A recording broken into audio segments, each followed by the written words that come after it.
Hi, this is Dena Tollefson, and welcome to my studio. I'm so glad to have you here today.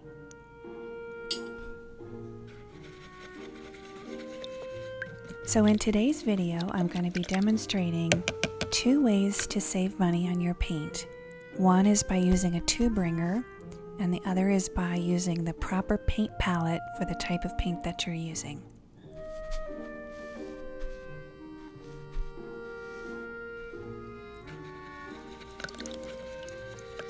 So what you see here is some snippets of an earlier painting that I did a few months ago using King Alfred daffodils out of my garden, and I made this underpainting in acrylic.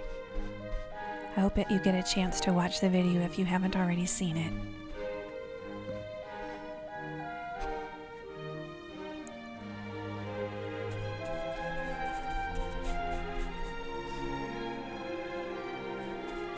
So I'm a full-time professional artist from Cedar Rapids, Iowa, and I do live streams and share art career advice and unboxings and art product supply reviews, painting tips and tricks and that type of thing every Friday.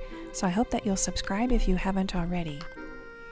Here we have some of the paints that we'll be using for today for the texture, and they are all from Cobra and Winsor & Newton. I'm painting with a spoon here. This technique that you see is called Daubism.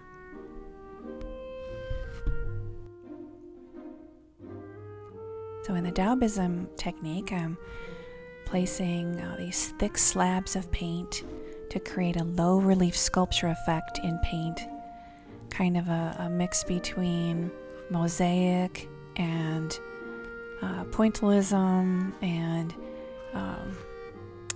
like a low relief sculpture and a traditional painting, that type of a hybrid. And I'm aiming for these cupped shapes and some flat shapes and some cupped forms, so that when you walk past the painting, my goal is that you feel like you want to reach out and touch it.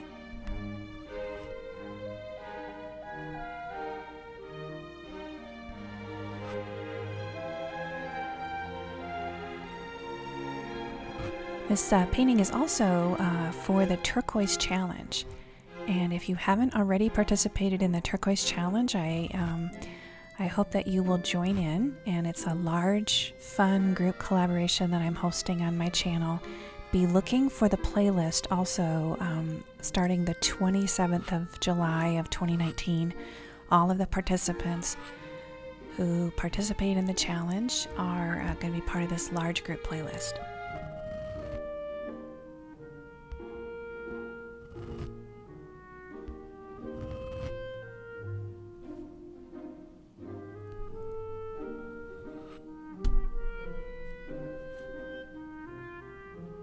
Get a mark right there. There we go. So this process is really just working with an underpainting, starting with a flat underpainting put on with brushes, and then laying the color on in these little slabs of color, and just building up little by little, building up these marks.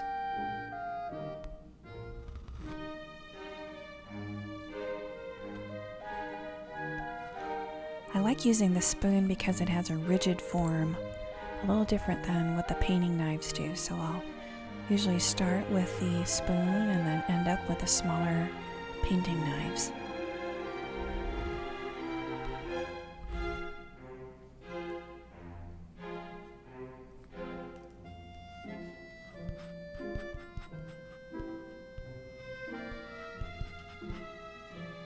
And all of the colors that you see here, I'm mixing like this kind of wonderful jade green, turquoisey color. All of these colors are mixed using a limited palette, meaning that I'm just starting with a very small set of original colors and then mixing all the other colors from there. And that's a little tip, that if you mix your own colors using from the limited set or from a limited palette, that it's easier to get color harmony in your work.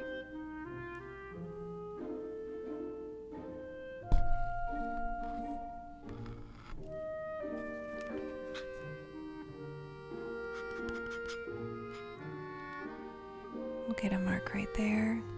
There we go.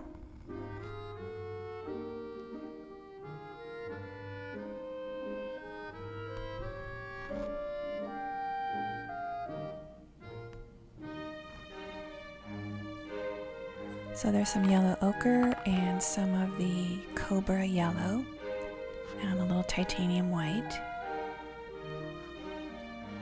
And we'll mix up a super light yellow color for the lighter parts of the flower.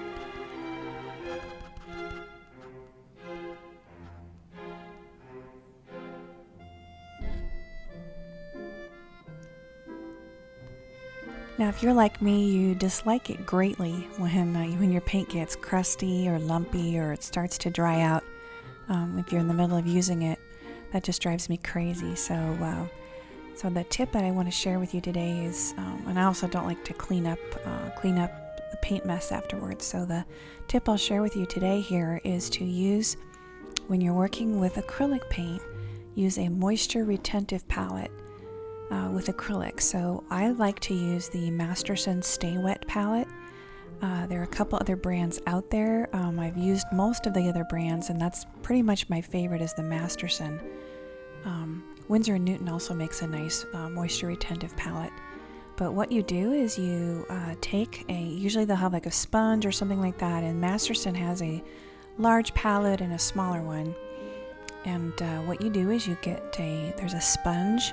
You get that wet, set it at the bottom of the tray, and then you take the hottest tap water that you can get, and you soak the membrane for, say, 10-15 minutes, and then place it on top of your palette, and it's ready to use, and you can keep paint going for weeks. I have literally put the cover on this thing and come back, and my acrylic paint is just as fresh as it was when I squeezed it from the tube.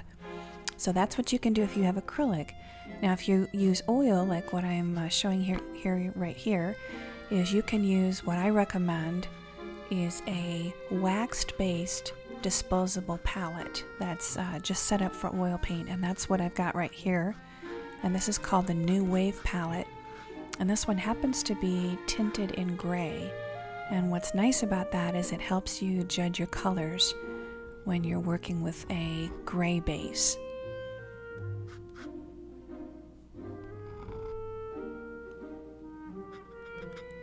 Now, the reason that it can save you money when you use the right palette is because you won't have any waste. All the paint that you put out of the tube, you'll be able to use on a canvas. You won't have anything that's crusted over or unusable. And the other nice thing about using a disposable wax-based palette is that at the end of your session, just go ahead and take a palette knife or a painting knife, something like that. Scrape all the paint at the end of your session into one big pile, and then what you can do is put like a little bit of plastic film or plastic wrap over the top and stick it in your freezer. Put a note that nobody in the family eats your paint by mistake. But you put this in your freezer, and then when you get it back out, it is in wonderful shape to use again. And you'll have this kind of a wonderful gray neutral color. If you just scrape all of your old paint together, you can get this great color. And then if it's acrylic paint that you're using, and let's say you put the cover on, or maybe you want to save it for a longer period, or you have a color you want to save, that kind of thing, what you can do is scrape all of that together and put that in an airtight container for your next painting session.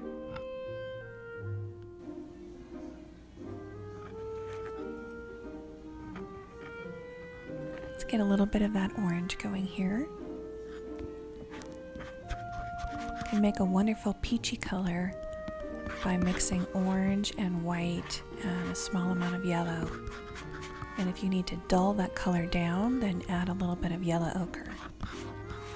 Yellow ochre is a great color to add. That's another tip. If you want to gray down the look of a warm color rather than adding black to it, think about adding yellow ochre.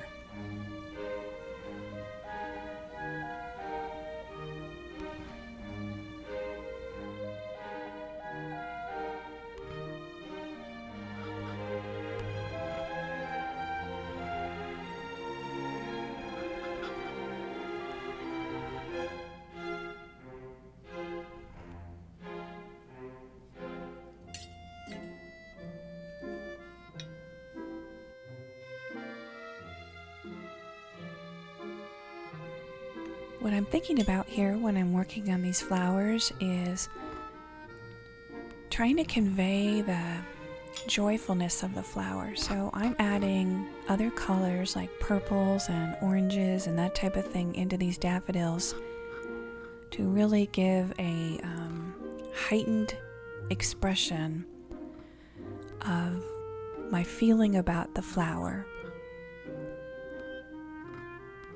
So I'm really using color in a Fauvist way, where the color is used as the colors themselves could be exaggerated or maybe even a little unrealistic, but the color is being used in a way to make a sense of emotion.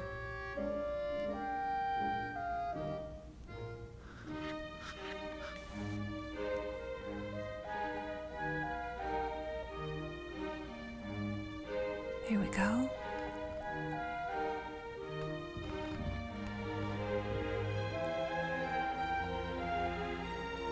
I like also in my work if I can play with the idea of the three-dimensionality of paint.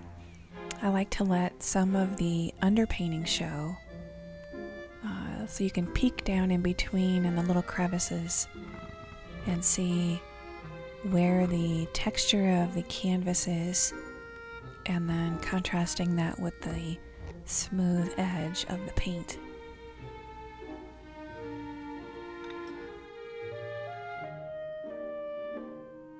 Just wiping off on a paper towel. So now I'll show you a little bit about this tube wringer and how it works. So if you're like me, I have a thing when I'm working, doing a lot of painting, my hands get tired. And a lot of the paint in the tube can be really hard to squeeze out. So if you get it kind of like this, or toothpaste, that kind of thing, you get it to the point where it's hard to squeeze, you just insert it into the tube wringer. And look at this kind of potato chip effect that it does. It'll push all the paint to the front. And then when you just stop, when you feel a little resistance on the end, and look at how flat and how well that got all of that paint pushed up so easily. And you can take and use that same paint wringer on all of your other tubes of paint. And what's nice is the paint does not squeeze back where it was compressed with the tube wringer. It just stays, stays compressed up at the top of the tube. I tell you, I've had a tube wringer for several years, and I don't know why I didn't have one sooner. It is amazing how much paint will come out of that tube wringer just when you think if you squeeze the tube by hand. And especially this is true on really small tubes. You know, you squeeze that tube by hand and you think you've gotten everything out, and then, oh my gosh, you use the tube wringer and it's just shocking how much paint you've saved by not having to throw the tube away with paint in it. And then also just that you have saved money on the paint. So it helps the environment and it helps your pocketbook.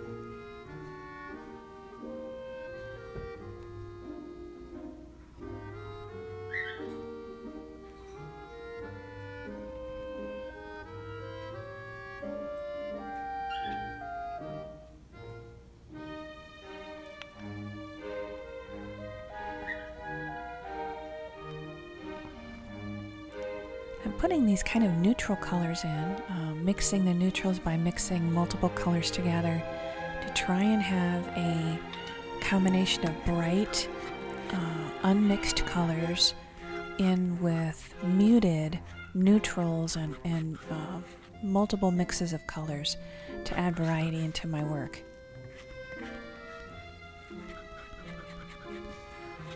This one looks a little like pumpkin, this color. And this again was just all mixed with just this small original set of colors. But look how that orange, that bright orange sitting next to these neutrals, I feel like it really just sings sitting next to that.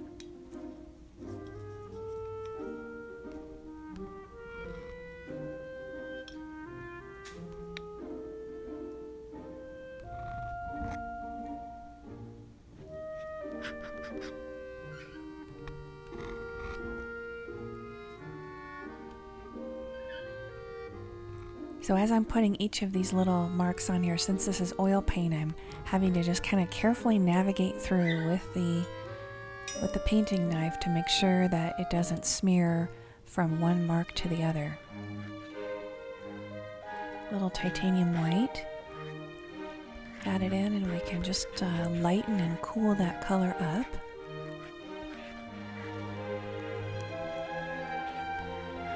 When we say cool, painting, so paint is going to be either, or really any art material, is either going to be cool or it's going to be warm relative to other colors. And cool, meaning on the color wheel, that it is more towards the blues and the purples end of the spectrum, and then warm, meaning it's more on the yellow or red, orange, that kind of area of the spectrum. And any color is going to, in order to look at color temperature, it's always a comparison of this color next to that color. So it's always just a comparison.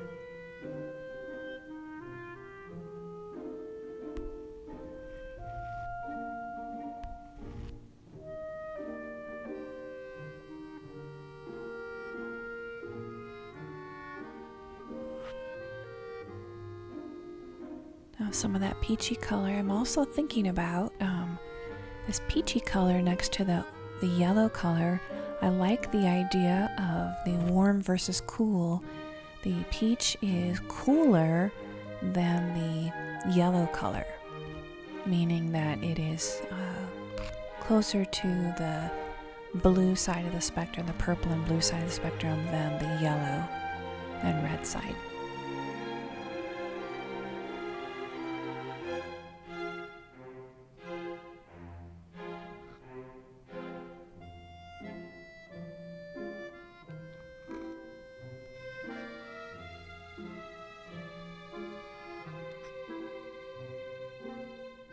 There with that little view of the palette, you can really see all of the different colors that were mixed from just those original small set of colors.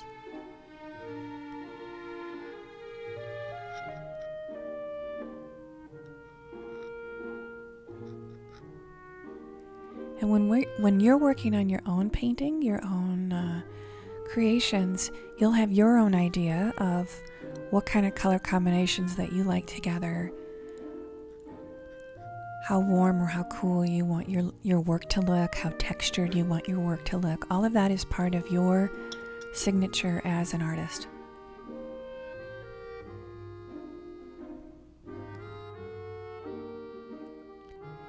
Now what I'm thinking about here in the background is trying to get a variety of movement and strokes and variety of sizes into the turquoise background.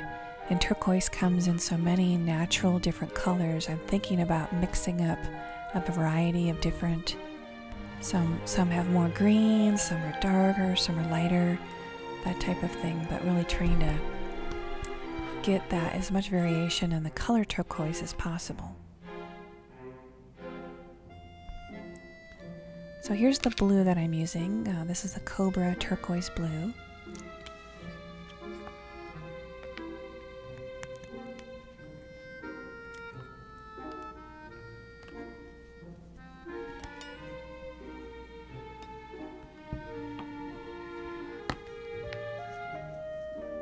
And here's the titanium white with Winsor & Newton.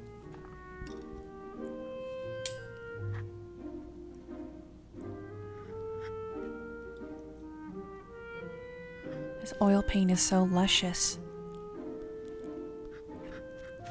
Really enjoy mixing all these colors together.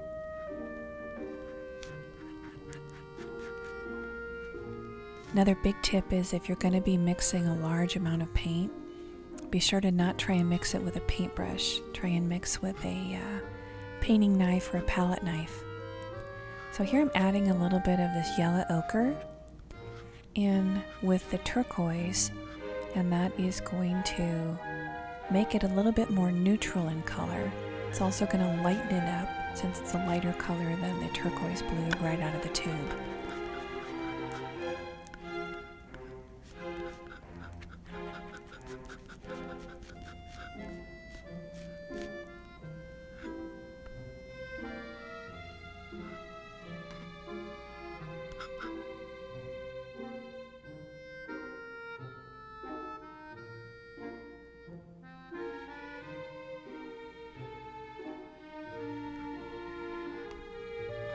Now the little narrow knife can be used to just add in those small little marks that are a nice contrast with the big ones.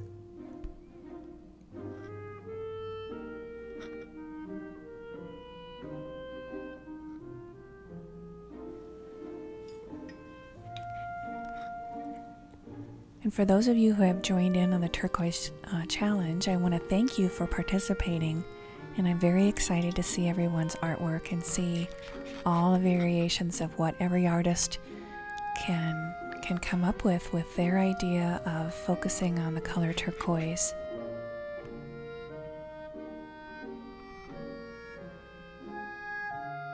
Very excited to see all the variety of work. So thank you so much for joining me. And until next time, this is Dena Tollefson. Bye-bye.